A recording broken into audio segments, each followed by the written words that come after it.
마태복음 10장 5절부터 15절까지 말씀 같이 읽겠습니다. 시작.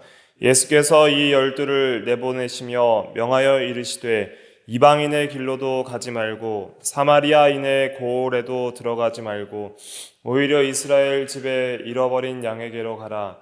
가면서 전파하여 말하되 천국이 가까이 왔다 하고 병든 자를 고치며 죽은 자를 살리며 나병 환자를 깨끗하게 하며 귀신을 쫓아내되 너희가 거저 받았으니 거저 주라.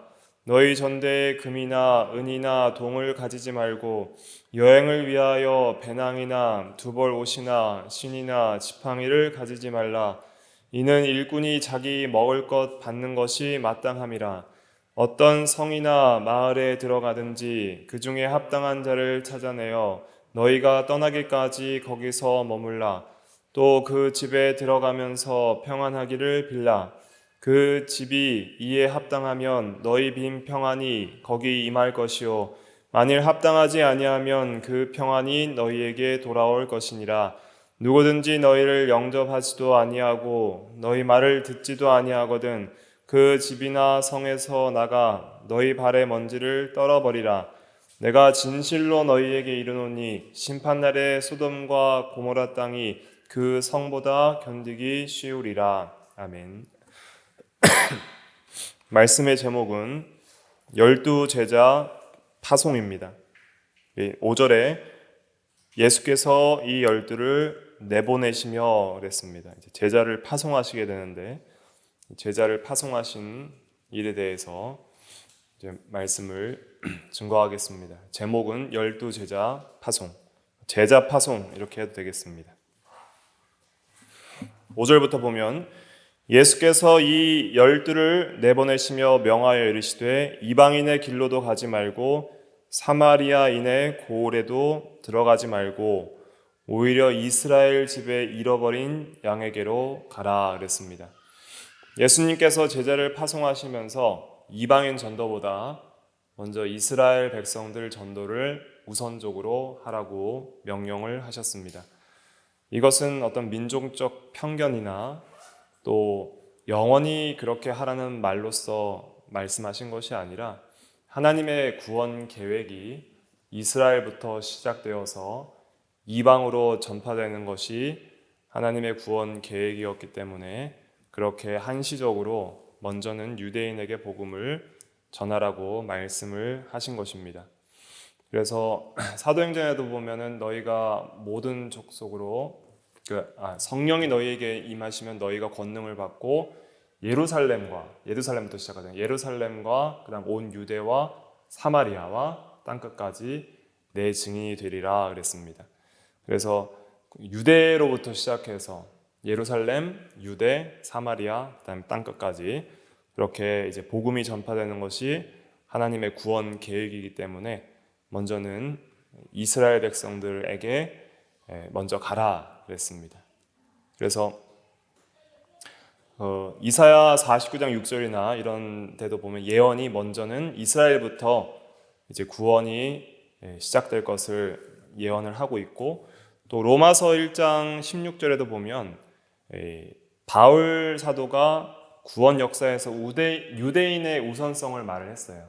그래서 먼저는 유대인이고 그 다음에는 헬라인에게다 이런 말이 있는데 이 복음은 모든 믿는 자에게 구원을 주시는 하나님의 능력이 됨이라. 먼저는 유대인에게요 그리고 헬라인에게로다 그랬습니다. 그래서 유대인에게 먼저 이제 복음을 전하라 이렇게 명령을 하신 것입니다. 이것을 오늘날 우리에게 적용을 하면 우리는 전하려면은 뭐 유대인에게 먼저 전할 수는 없잖아요. 그러니까 이제 우리에게 적용을 하면 좀 가까운 데서부터 먼저 복음을 전하라 이렇게 해석을 할 수 있겠습니다. 그래서 가까운 가족들 또 친구들 또 주변에 내가 아는 지인들 중심으로 해서 또 복음을 전하고 또 먼 곳까지 이렇게 전하라 또 이렇게 우리가 적용을 할 수 있겠습니다. 특별히 복음을 전할 때에 6절에 보니까 오히려 이스라엘 집에 잃어버린 양에게로 가라 그랬습니다. 잃어버린 양이라는 것은 몇 가지 해석이 있는데 먼저는 목자를 잃어버린 거기 때문에 처음에 예수 믿는 생활 잘 하다가 이제 교회를 떠난 사람, 이런 사람도 잃어버린 양일 수 있고, 또 아직 한 번도 교회에 오지 않고 예수를 믿지 않았지만은 택한 모든 백성들, 이러한 백성들이 잃어버린 양이다 할 수가 있겠습니다. 그리고 또 우리가 교회에서 이제 기존 교회에서 잘 출석하고 신앙생활을 잘 하고 있지만은 목적 없이 살아가는 그런 신앙의 생활에 있어서 좀 방황하는 삶을 살아가는 모든 성도들도 목자 없이 잃어버린 양과 같은 그런 사람이다라고도 할 수가 있겠습니다.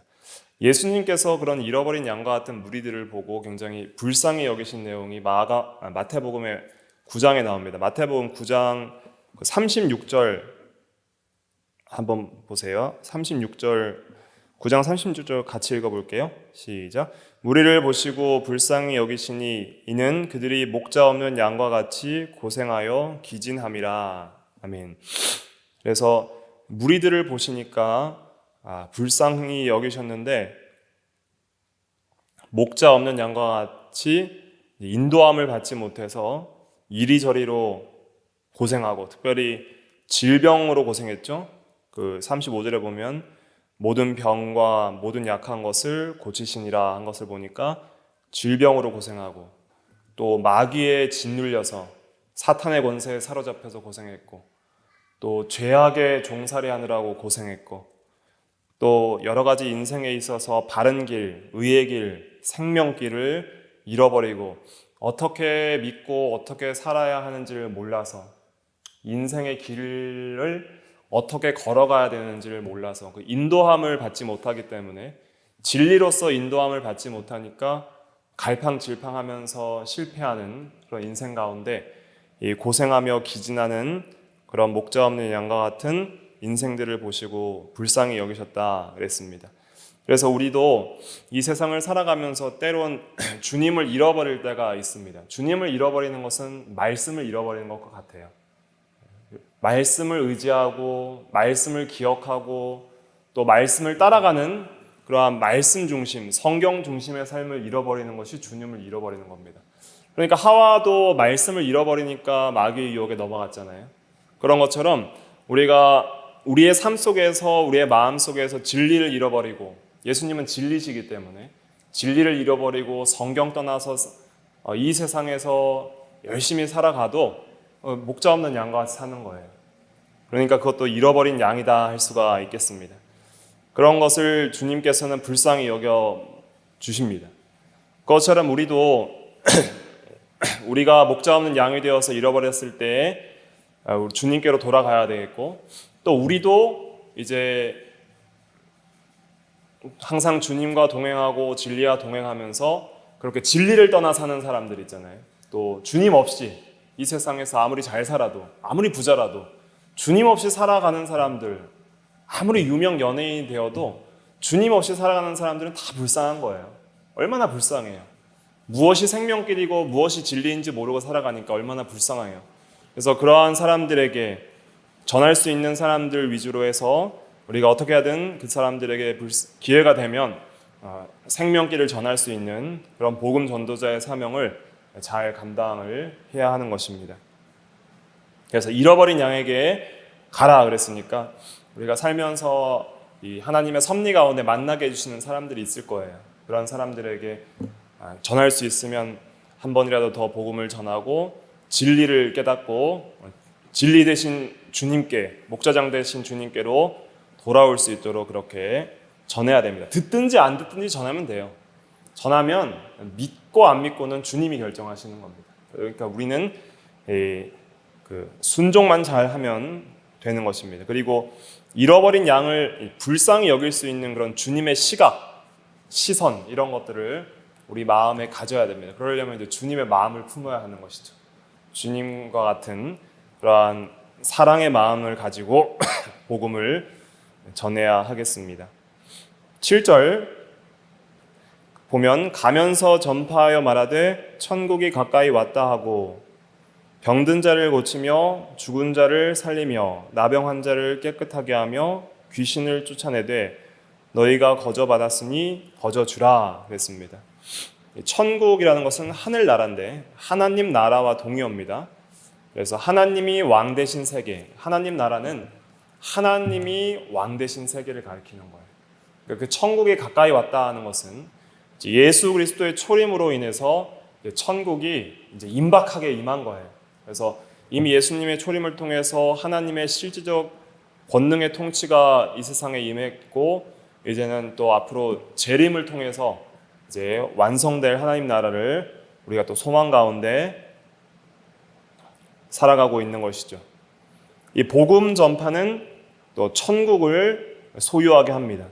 그래서 복음을 믿는 모든 성도는 하나님을 왕으로 섬기는 세계에 들어감으로써 천국 시민이 되는 거예요. 천국 백성이 되는 것이고, 그래서 이 복음은 천국 복음이 되는 거예요. 하나님 나라의 복음, 천국 복음. 왜냐하면 복음을 믿으면 모든 믿는 자들은 천국 시민이 되고 하나님의 나라 백성이 되기 때문이죠. 이 복음의 능력은 병든 자를 고치게 됩니다. 그래서 예수 믿으면 다 병이 낫느냐? 그건 아니고 이제 영적인 병을 고친다는 의미가 있죠. 그래서 영적인 병은 뭐예요? 죄입니다. 죄가 영적인 병이에요.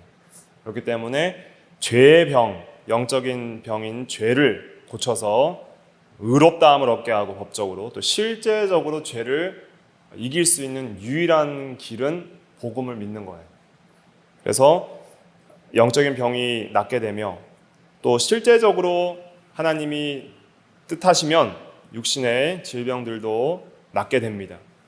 또 죽은 자를 살리며 영원히 죽은 자를 살린다는 그런 의미가 있고, 이 당시 이제 사도들은 실제로 죽은 자도 살리고 했지만은 오늘날 우리에게 적용하면 이제 영적으로 죽은 자를 살린다는 의미로 해석을 할 수 있습니다. 또 나병 환자는 무엇을 상징해요?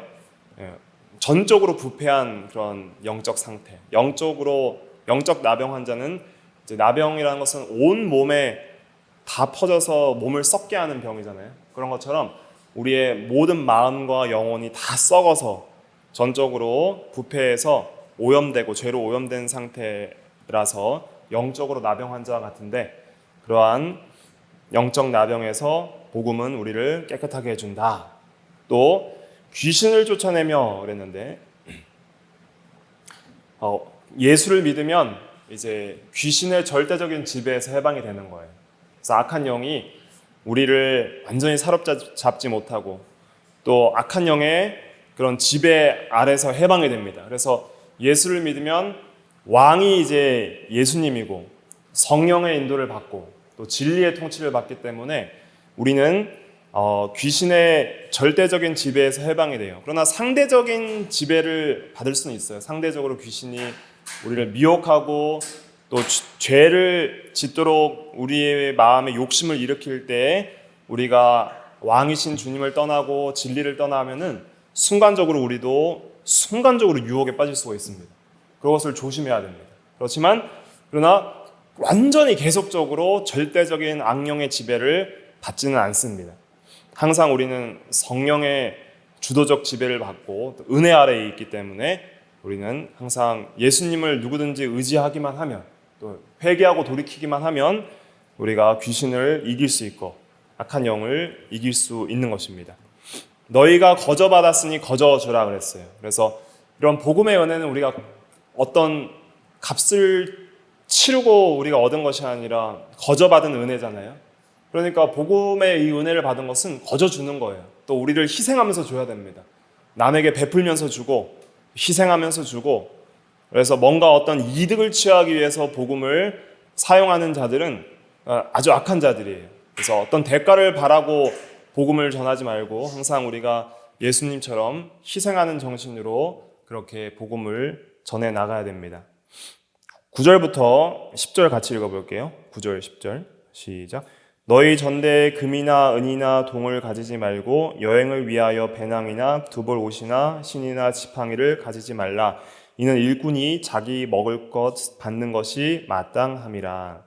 여기서는 어떤 전도할 때 또 뭘 가지지 말라고 했는데, 전대라는 것은 돈주머니나 또 특별히 돈을 넣고 다니는 그런 주머니가 전대예요. 전대. 그리고 금이나 은이나 동을 가지지 말고 했으니까 돈 갖고 다니지 말라. 이제 이런 말씀을 한 겁니다.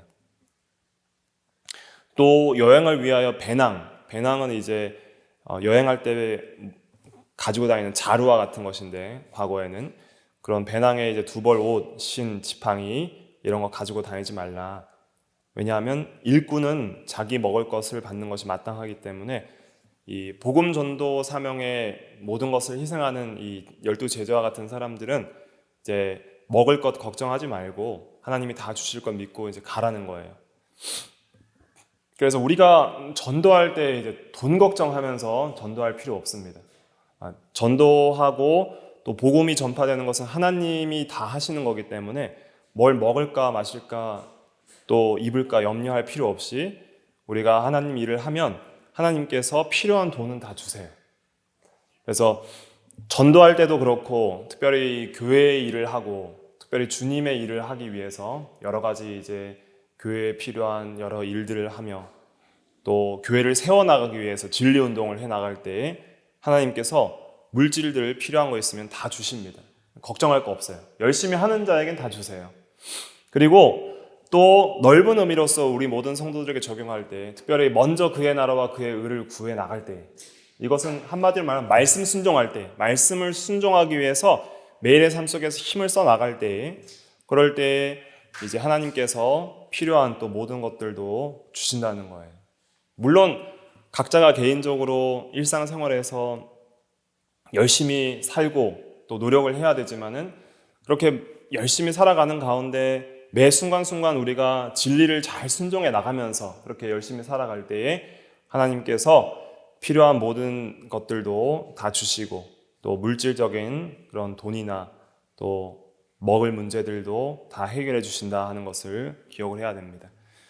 그리고 여행을 위해서 이러한 배낭, 옷, 신, 지팡이 가지지 말라 그랬는데 그런 거 갖지 않아도 하나님께서 도울 사람들을 통해서 도와주신다는 거예요. 근데 마가복음 6장 8절에는 지팡이는 가지라 그랬어요.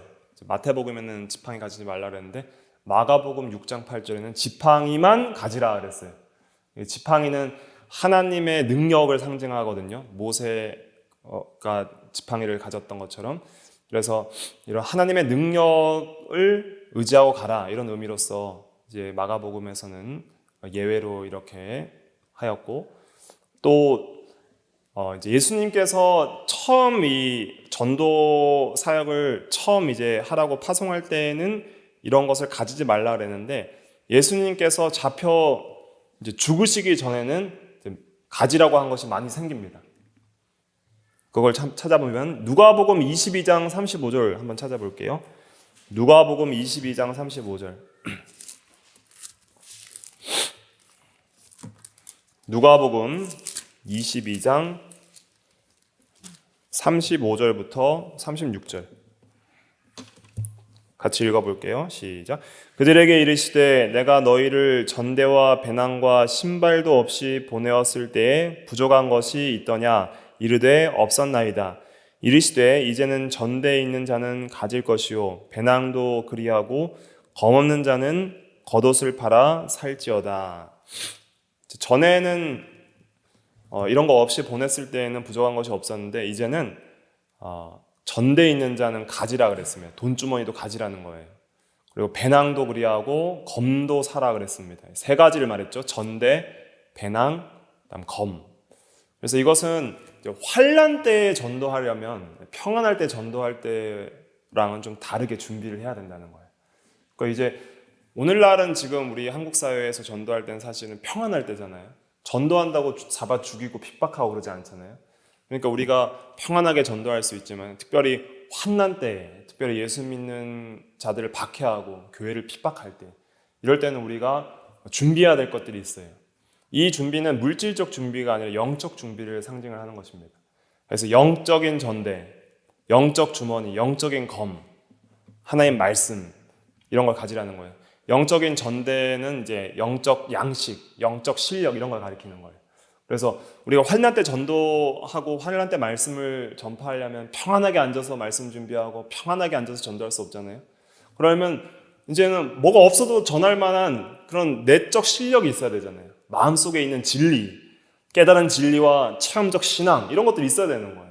그런 걸 가지고서 언제 어디서나 아무것도 없어도 전할 수 있는 내적 실력들, 영적 실력들 이런 것들을 갖고 어려운 때의 환난을 이겨나갈 수 있는 영적인 믿음의 실력, 또 말씀의 실력, 깨달은 진리, 확신하는 진리 이런 것들이 있어야 되는 거예요. 그런 거 전혀 없이 나가면은 당하고 마는 거예요. 그렇기 때문에 이제는 우리가 환난의 때를 준비할 수 있는 그러한 또 지혜가 필요하다. 우리가 항상 평안하게만 있으면 안 되고 각자 개인적으로 분명히 환난의 때가 있을 것입니다. 개인적으로 외적으로 평안해도 개인적으로 어려울 때도 있을 수 있고 시험의 때, 고난의 때, 여러 가지 질병의 때, 어려운 때가 있을 수 있어요. 그럼 조금만 몸이 아파도 우리가 제대로 성경 못 읽고 제대로 기도하지 못할 때들이 있어요. 육신이 약할 때는. 저도 좀 아파 보니까 어지러우니까 말씀이 잘 안 읽히는 거예요. 그리고 기도도 전보다 더 힘써 할 수가 없는 거예요. 그러려면 그러한 어려운 때에 마귀의 유혹에 들지 않고 낙심하지 않고 또 우리가 계속적으로 주님과 영적인 교통을 이어나가려면은 말씀을 많이 가지고 있어야 된다는 거예요. 말씀을 많이 무장하고 가지고 있어야지 그것으로 어려운 때, 흑암의 때, 환난의 때 이겨나갈 수 있다 하는 것을 기억을 해야 됩니다. 개인적으로 분명히 이런 흑암의 때, 어려운 때가 시시때때로 닥칠 수가 있어요. 그렇기 때문에 평소에 매일 말씀과 기도에 힘을 쓰는 그러한 생활, 항상 성경 읽기 꾸준히 하고 기도 꾸준히 하고 그렇게 하는 것이 중요합니다. 혹시 좀 밀리면 말씀 읽기가 조금 밀리면은 보충을 해서라도 계속 따라잡아야 돼요. 그렇게 해서 우리가 영적인 전대, 영적 주머니, 또 영적인 검, 성령의 검이 하나의 말씀 이런 것들을 잘 준비를 해야 우리 어려운 때를 잘 극복하고 은혜로 통과를 할 수가 있습니다. 항상 평안할 것이라고 생각을 하면 안 된다는 것이죠.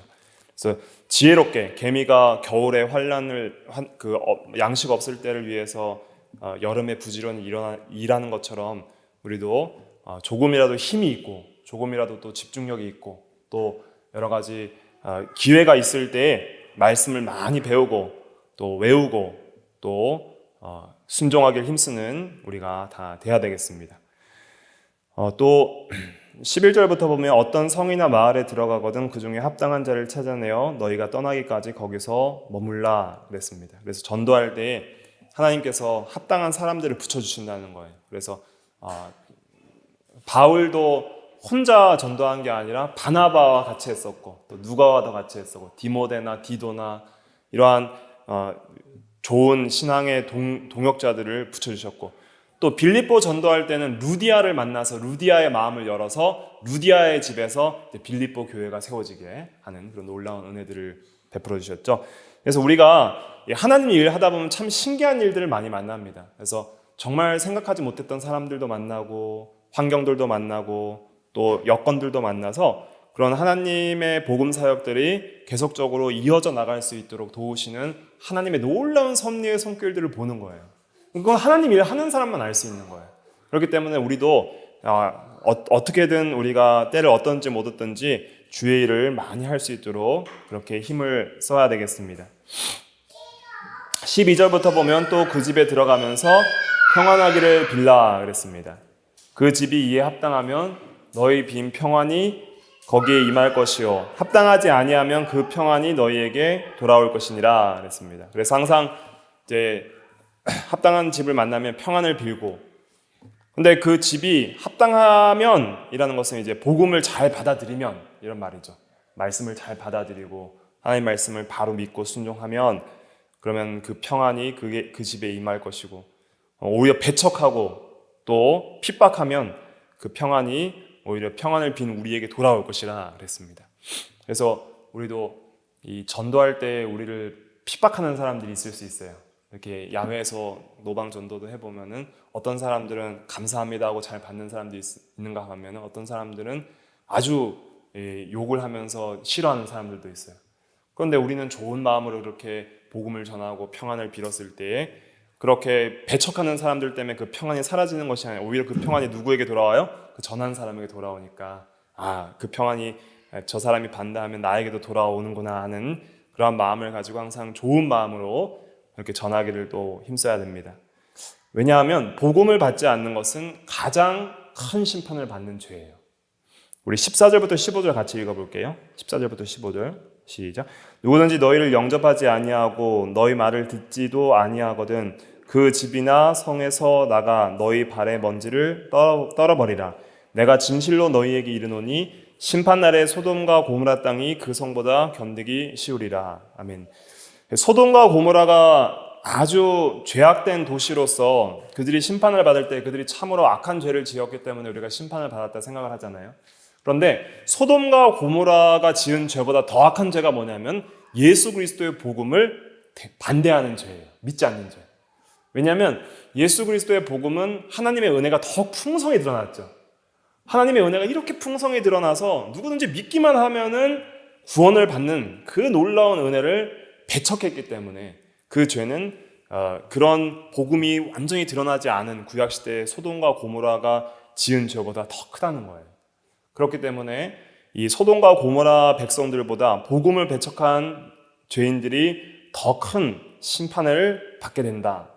그래서 이 15절 구절을 근거로 해서 지옥에도 형벌에 이제 차등이 있을 수 있다 이렇게 해석을 합니다. 그래서 오히려 이 복음을 배척한 그런 죄인들이 오히려 구약시대의 악인들보다 더 큰 고통과 형벌을 받을 것이다 하는 것을 우리가 생각을 할 수가 있습니다.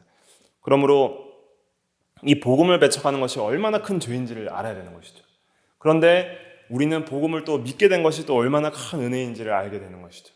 그렇기 때문에 우리는 항상 거저 받았으니 거저 주는 우리가 돼야 되겠고, 또 전하면 받는 자가 있으면 감사할 것이고, 또 받지 않는 자가 있으면 또 그들에게 빈 평안과 또 그런 은혜들이 또 우리에게 돌아오니까 그것도 감사한 것이고, 그래서 무조건 다 감사한 것이기 때문에 우리는 항상 거저 받았으니 거저 주는 그런 생활들을 힘써 나가야 하겠습니다. 그래서 믿음으로 이렇게 하나님의 일을 하고 또 복음을 어떻게 하든지 우리의 생활과 삶과 말로써 전하기를 힘쓰다 보면 하나님께서 여러 가지로 우리의 삶을 인도해 주시고 또 필요한 것을 채워주시고 또 하나님께서 많은 은혜를 주십니다.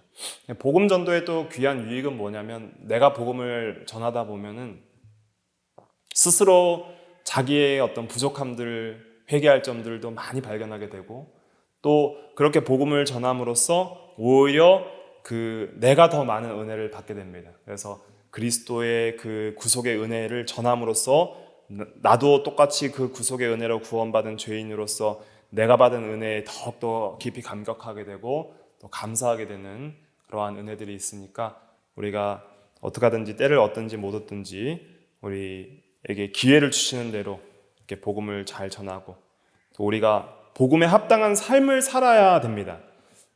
예수는 전하는데 삶은 엉망이에요. 그러면은 사람들이 믿지를 않죠. 그것은 능력이 없게 되죠. 그래서 복음에 합당한 생활을 하라는 말씀이 있습니다. 우리 한 구절 찾아보고 마칠게요. 빌립보서 1장 27절입니다. 빌립보서 1장 27절. 빌립보서 1장 27절 같이 읽어볼게요. 시작. 오직 너희는 그리스도의 복음에 합당하게 생활하라. 이는 내가 너희에게 가보나 떠나 있으나 너희가 한 마음으로 서서 한 뜻으로 복음의 신앙을 위하여 협력하는 것과 그랬습니다. 합당하게 생활하라 하는 것은 이제 복음이라는 것은 하나님과의 화평, 또 사람과의 화평을 가져오는 평안의 복음이니까 하나님 앞에 바로 하고 사람들에게 바로 하라 하는 그러한 의미도 있고, 또 복음을 믿은 성도로서 또 말씀대로 바로 순종하는 삶을 살아라 그런 의미가 있고, 또 복음을 전할 수 있는 합당한 자로서 살으라. 그래서 그리스도의 편지로서의 삶을 살으라. 그래서 우리의 삶을 통해서 예수 그리스도가 증거되고 그리스도의 형상이 또 드러나고, 또 누구든지 우리의 말과 행실을 통해서 예수님이 누구신지를 알 수 있도록 그렇게 살으라. 그래서 예수를 닮은 삶을 살라, 이런 의미로 또 우리가 해석을 할 수가 있습니다. 이렇게 살 때 또 많은 사람들이 참 예수 믿는 삶을 동경하고 또 좋아하고 이렇게 또 이 함께 복음으로써 또 하나 되는 그러한 또 은혜들이 있을 줄 압니다. 기도하겠습니다.